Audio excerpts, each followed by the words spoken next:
প্রতিদিন শুধু কি রান্না করব না করব এই ভাবতে ভাবতেই আমাদের মতন হাউসওয়াইফদের অর্ধেক জীবন কেটে যায়। কি রান্না করব সেই আইডিয়াটা যদিও আসে, আবার কি রান্নায় কি মশলা দেবো সেই আইডিয়া করতে করতে আরও অর্ধেক জীবন কেটে যায়। আর শুধু কি রান্না, রান্না করতে করতে বাচ্চা কখন হাঁকবে তাকে গিয়ে ছুচিয়ে দাও, চান করে এসে কি জামা কাপড় পরবে সেটা বের করে রাখো।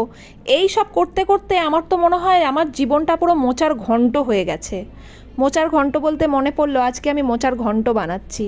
মোচার ঘন্টতে ছোলা দিলে আমার খুব ভালো লাগে, কিন্তু এখানেও জ্বালা, আমার শাশুড়ি আবার ছোলা দিলে একদম পছন্দ করেন না। বেশি ঝাল দেওয়া যাবে না, আবার বাচ্চারা খাবে না, সেজন্য কাশ্মীরি লঙ্কা দিচ্ছি।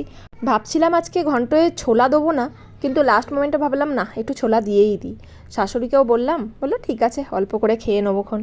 তো আজকের মতন তো মোটামুটি মোচার ঘন্ট দিয়েই চালিয়ে নেবো, দেখি আবার কালকে কিসের ঘন্ট বানানো যায়। তবে যাই ঘন্টই বানাই না কেন, আমি একটা করে ভিডিও দিতে থাকবো, তাতে আপনারা দেখুন চাই না দেখুন।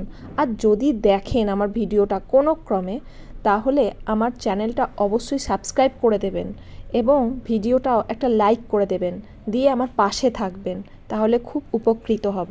তো আমার ভিডিওটা শেষ হবার মুখে চলে এসছে, এই যে মোচার ঘন্টও তৈরি হয়ে গেছে।